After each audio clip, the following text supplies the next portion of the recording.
मी सावित्रीबाई ज्योतिराव फुले या मालिकेच्या आजच्या भागामध्ये इथे ज्योती चिमणाला म्हणत असतो की ह्या तांब्यामध्ये पाणी आहे. तेव्हा चिमणा म्हणते, अरे ज्योती, अरे काय मस्करी करतोस की काय माझी? ह्या तांब्यामध्ये पाणी कुठे आहे? रिकामा तांब्या आहे हा. तेव्हा ज्योती म्हणतो, अच्छा, म्हणजे मी तुम्हाला शिकले सवरलेला आहे तरी पण सांगतोय की ह्या तांब्यामध्ये पाणी आहे म्हणून तरी तुम्ही विश्वास ठेवायला तयार नाही. कारण का तुम्ही डोळ्याने बघताय की ह्याच्यामध्ये पाणी नाही आहे म्हणून. मग जे शास्त्र तुम्हाला लिहिता वाचताच येत नाही त्या शास्त्रावरती तुम्ही कसे काय विश्वास ठेवताय की त्याच्यामध्ये काय चांगलं लिहिलं आहे आणि काय वाईट आहे ते? त्या शास्त्राबद्दल तुम्हाला काहीच माहिती नसताना तुम्ही त्याच्यावरती विश्वास का ठेवताय? हे बघा, हे ब्राह्मण लोक आपल्या शूद्रांना शिक्षणापासून दूर ठेवत आहेत. कारण शिक्षण हे शूद्रांसाठी डोळे ठरतील. कारण शूद्रांना जर इथे लिहिता वाचता आलं तर मग ते काय करतील? शास्त्र वाचतील ना. आणि मग एकदा का शास्त्र वाचायला सुरुवात केली की त्याच्यामध्ये सगळं कसं काय खोटं नाटं लिहिलं आहे हे सगळ्यांना कळेल ना.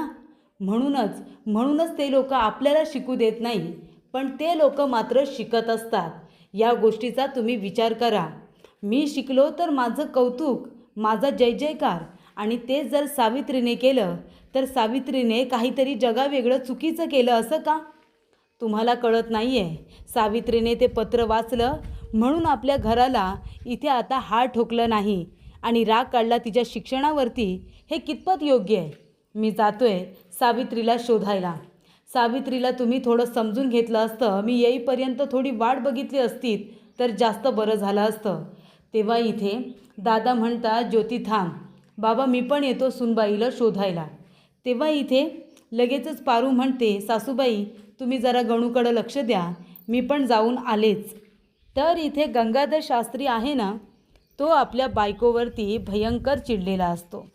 तो म्हणत असतो की गोपिका, अगं काय हे, तुझा नवरा इतका तपस्वी आणि बायको ही अशी?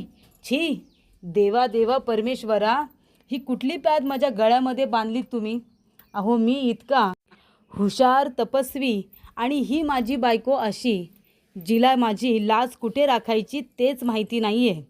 तेव्हा इथे आता गोपिका म्हणत असते, अहो मी खूप प्रयत्न केले तिला शिक्षा देण्यासाठी, पण गोष्टी माझ्या बाजूने घडल्याच नाही. तेव्हा इथे गंगाधर शास्त्री म्हणत असतो, कशा काय घडल्या नाही? तुम्ही प्रयत्नच केले नसतील.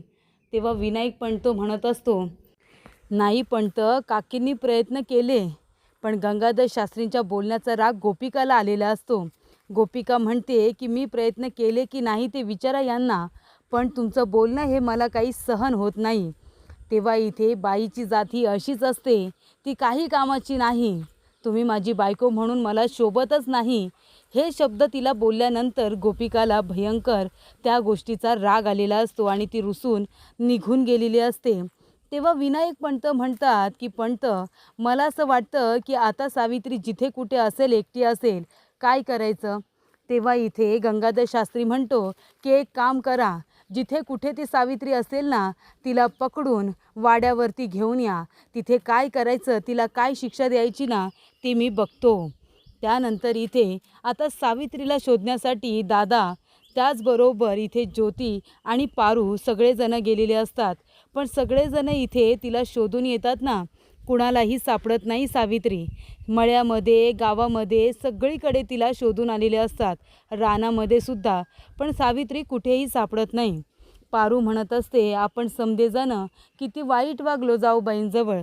त्यांनी तर बिचाऱ्यांनी आपल्या घराची लाज राखण्याचा प्रयत्न केला आणि आपण त्यांना चुकीचं समजलो.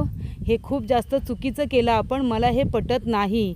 तेव्हा ज्योती म्हणतो की का तुम्ही वागलात असे माझ्या सावित्रीबरोबर? का मी येईपर्यंत वाट बघितली नाहीत? का तिला घरामध्येच वाळीत टाकलं तुम्ही? या गोष्टीचा राग आता ज्योतीला भयंकर आलेला असतो. आणि त्यानंतर प्रेक्षकांनो, ज्योती आता इथे रूममध्ये आलेला असतो. ज्योती जेव्हा आपल्या खोलीमध्ये येतो ना, तेव्हा तो बघतो तर काय, सगळ्या आठवणी त्याच्या तिथेच असतात. आणि त्यामुळे तिथे सावित्री नसल्यामुळे तिथे आता सावित्रीने ज्योतीचं उपरण धुवून वगैरे तिथे घडी घालून ठेवलेलं असतं. आणि ते उपरण आता जेव्हा ज्योती हातामध्ये घेतो तेव्हा त्या सगळ्या आठवणी त्याला आठवतात की कसा इथे सावित्री ज्योतीचा एक शब्दसुद्धा खाली पडू देत नाही. शिक म्हणाला तर शिकायला लागली. इथे आता लपून छपून शिक म्हणाला तर शेतावरती सुद्धा शिकली. घरातल्यांच्या विरोधात केली. हे सगळं तिने केलं फक्त आणि फक्त ज्योतीसाठी. तेव्हा इथे गोपिका आता रुसून बसलेली असते. गंगाधर शास्त्री तिचा राग घालवत असतात आणि तेव्हा गंगाधर शास्त्री गोष्ट कुणाची सांगतात तर इथे सीतामाईची आणि रामाची. जेव्हा इथे सीतामाईला प्रभू रामचंद्रांनी सांगितलं होतं की तू आता या रेषेच्या बाहेर यायचं नाही, आणि जेव्हा इथे रावण गेला आणि तिला त्या रेषेच्या बाहेर बोलावून जेव्हा तिचं अपहरण केलं, त्यानंतर प्रभू रामचंद्र हे घरी आले आणि मग इकडे तिकडे ते सीतेला शोधू लागले. आणि त्यांचा जीव जसा सीतेसाठी व्याकुळ झाला होता ना, अगदी तसाच माझा जीव तुझ्यासाठी व्याकुळ होत असतो. मी लोकांना इथे भाषणं देत असतो, त्यांना वेद पुराणाच्या गोष्टी सांगत असतो, पण माझा जीव रमतो तो तुझ्यामध्ये गोपिका, तुझ्यामध्ये. तेव्हा इथे आता ही गोष्ट जे ते बोलत असतात ना, ती इथे ज्योतीला लागू पडत असते. कारण ज्योतीचा जीवसुद्धा सावित्रीसाठी तसाच व्याकुळ झालेला असतो जसा प्रभू रामचंद्रांचा जीव इथे सीतेसाठी व्याकुळ झालेला असतो. आणि तेव्हा प्रेक्षकांनो, इथे आता ज्योतीला आठवत नसतं की नेमकं आता सावित्री कुठे गेली असेल. तेव्हा त्यांच्या लक्षात येतो तो लाल महाल. लाल महालाच्या गोष्टी इथे ज्योतीनेच सावित्रीला सांगितलेल्या असतात. आणि जेव्हा इथे विनायक पंत येतात तेव्हा ते म्हणतात की गंगाधर शास्त्री, अहो आपल्या सीतेचा म्हणजे सावित्रीचा शोध लागलेला आहे.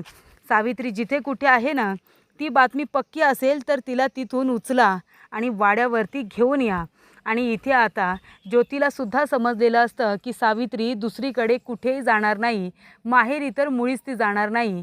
कारण ती अक्षरं लिहिते वाचते ही गोष्ट जेव्हा तिच्या आईवडिलांना कळली होती ना, तेव्हा त्यांनीसुद्धा घरावरती कोप होईल म्हणून तिला घरातून बाहेरच काढलेलं असतं. आणि जेव्हा ही गोष्ट आता विनायक पंत येऊन गंगाधर शास्त्रीला सांगतात की बातमी खरी आहे, सावित्री जिथे कुठे आहे ती सापडले, तेव्हा इथे ज्योती तेच उपर्ण खांद्यावरती घेऊन आता सावित्रीला गंगाधर शास्त्री यांच्या आधी लाल महालावरती शोधायला निघून जातो. सावित्री इथे आता दुःखी कष्टी होऊन बसलेली असते. आपण इथे ना लोकांबरोबर भांडू शकतो. एखाद दुसरा शब्द आपण लोकांचं काही चुकलं तर त्यांना आपण बोलू शकतो. पण इथे जेव्हा विषय आपल्या घरातल्या लोकांचा असतो ना, तेव्हा आपल्याला हवं तसं बोलता येत नाही. आणि खास करून आपल्यापेक्षा वयाने मोठी लोकं असतील तर अजिबातच जास्त कमी काही बोलता येत नाही. तसं काहीसं सावित्रीच्या बाबतीत झालेलं असतं. म्हणजे सावित्रीला बोलता येत नव्हतं असं नाही, पण तेव्हाची वेळ अशी होती की मोठ्या माणसांच्या समोर काही बोलायचंच नाही. आता लोक बोलतात, इथे आता छोट्या मोठ्यांचा विचार न करता बोलतात, कारण का बोलल्याशिवाय सुद्धा गोष्टी कळत नाही. पण त्यावेळेला तसं नव्हतं ना. त्यावेळेला म्हणजे बोललंच नाही पाहिजे, मोठ्यांबरोबर वादच नाही घालायचा, अशी सगळ्यांची आता घरातली परिस्थिती होती. आणि तेव्हा इथे आता विनायक पंत गुंडांना घेऊन तिथे आला होता. जे गावगुंड असतात ना, त्यांना घेऊन आला होता सावित्रीला उचलायला. लाल महालामध्ये सावित्री बसली ही बातमी कळलेली असते ज्योतीला. ज्योती तिथे पोचलेलाच असतो. आणि ते गुंड लोक आल्यानंतर आता ज्योती इथे कुस्ती खेळणारा माणूस तो काही साधासुद्धा आहे का? मग ज्योती काय करतो, सगळ्यांना इथे पकडतो आणि मारतो. त्यांची चांगली धुलाई करतो आणि तिथून हकलून देतो. त्यानंतर सावित्री तिथे बसलेली असते. ज्योती म्हणतो सावित्री इथे आता खूपच जास्त खुश झालेली असते. तिला असं वाटतं की माझे मालक आले. सावित्रीची अवस्था खूपच जास्त वाईट झालेली असते.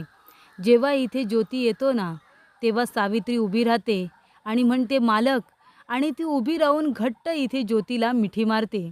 ज्योतीला कळत असते ती म्हणजे सावित्रीच्या मनाची अवस्था. सावित्रीला ते धीर देत असतात, तिला शांत करण्याचा प्रयत्न करत असतात आणि म्हणत असतात सावित्री शांत हो, तू जे काही सहन केलंस ना ते सगळं मला माहिती आहे आणि त्यासाठी मी हात जोडून तुझी माफी मागतो. माझ्या कुटुंबाच्या वतीने मी तुझी माफी मागतो. सावित्री म्हणते मालक, तुम्ही का माफी मागताय? तुमची या सगळ्यामध्ये काही चूक नाही आहे. तेव्हा इथे आता सावित्री म्हणत असते, मला का शिकवलंत मला?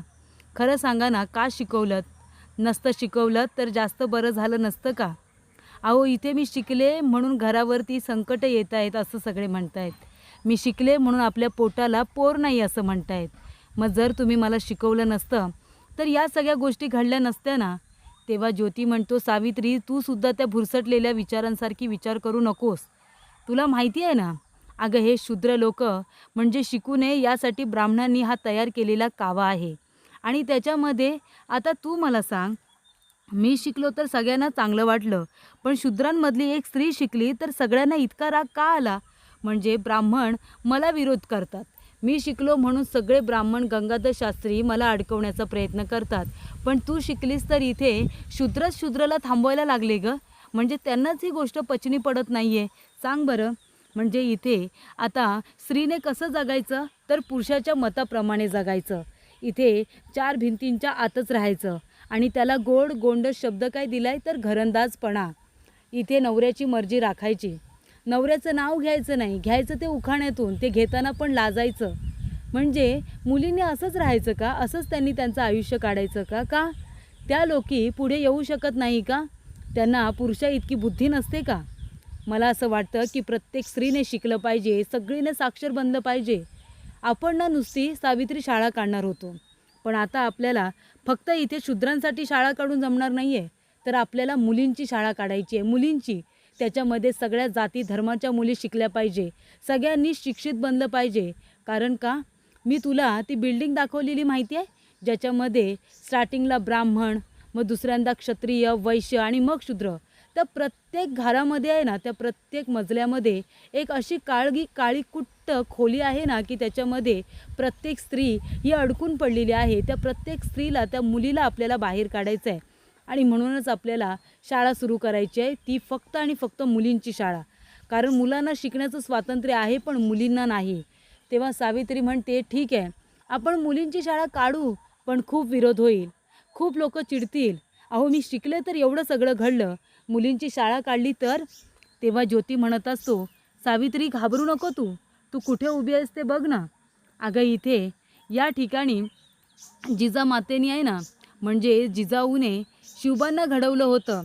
अगं इथेच तर त्यांनी स्वराज्याचा पाया रचला होता ना, या लाल किल्ल्यामध्ये. आणि तू तिथे उभी आहेस. अगं तुला फक्त हे उपरणं माझ्यासाठी खूप महत्त्वाचं वाटतं ना, पण हे उपरणं जेव्हा मी तुझ्या खांद्यावरती ठेवतो ना, तेव्हा माझ्यामध्ये 10 हत्तींचं बळ आल्यासारखं मला वाटतं. मला कौतुक वाटतं तुझं सावित्री. अगं तू तर जिजाऊंची लेक आहेस ना, मग त्या जर शिवबाला अशा घडवू शकतात, तर मग तू का नाही घडवू शकत गं मुलींना? जे इथे सगळेजण मुलींना फक्त चार भिंतींमध्ये अडकवण्याचा प्रयत्न करतात, त्याच्यामधून आपण त्यांना बाहेर काढण्याचा मार्ग का बनवू शकत नाही? आपण शाळा काढायची सावित्री, मुलींची शाळा काढायची. पुढील भागामध्ये ज्योतीचा हा निर्णय ज्योती आता त्याच्या मित्रांना मोरोपंतो आणि सदाशिवला सांगत असतो. तो म्हणतो की आपल्याला आता मुलींची शाळा काढायची आहे. काही झालं ना तरी मी मुलींची शाळा काढणारच. तेव्हा मोरो म्हणतो, अरे हे काय बोलतोयस तू?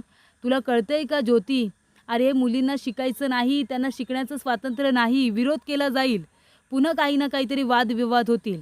ज्योती म्हणतो, जाऊ दे, ऐन मुमेंटला बदलणारी लोकं मला आवडत नाही. मला तुमच्या सगळ्यांचा हा स्वभाव मान्य नाही. आणि तेव्हा ज्योती आता रागावून चाललेला असतो. तेव्हा मोरो पण तो हसायला लागतो आणि म्हणतो, अरे ज्योती, मस्करी करत होतो आम्ही. तुझा आम्हाला प्रत्येक निर्णय मान्य आहे. अरे मी कधीच ठरवलं होतं, जेव्हा तू शाळा काढण्याचा निर्णय घेशील ना, तेव्हा सगळ्यात आधी आम्ही तुझ्या पाठीशी खंबीरपणे उभे असू. जे व्हायचं ते होऊ दे ज्योती, तू शाळा काढणार आहेस मुलींसाठी आणि त्यामध्ये आम्ही तुझ्याबरोबर आहोत अगदी शेवटपर्यंत. तेव्हा इथे सावित्री म्हणत असते, सासूबाई चला जेवायला, थोडंसं खाऊन घ्या. तेव्हा इथे लगेचच चिमणा म्हणत असते, तुमच्या वागण्या बोलण्याने ना भूकच मेले माझी, मला काही खायला प्यायला नको. सावित्री म्हणते, सासूबाई अन्नावरती राग काढू नका, थोडंसं तरी खाऊन घ्या ना. तेव्हा चिमणा म्हणत असते, मी एकाच अटीवरती खाईन. ज्योतीला माझ्या डोक्यावरती हात ठेवून शपथ घ्यायला सांग की तो मुलींची शाळा काढण्याचा जो काही त्याने हट्ट धरलाय ना, तो त्याने सोडायचा. त्याने मुलींची शाळा काढायची नाही. जर त्याने असं केलं तरच आणि तरच मी जेवेन, नाहीतर तोपर्यंत मी अन्नाचा एक कण आणि पाण्याचा थेंबसुद्धा पिणार नाही आहे, कळलं तुम्हाला? त्यामुळे आता ज्योतीला आल्यानंतर सांग की माझी शपथ घे म्हणावं आणि शाळा काढायचा हा जो काही त्याचा हट्ट आहे ना तो सोडायला सांग, हे खूळ त्याच्या डोक्यातून त्याला काढायला सांग, असं चिमणा म्हणत असते.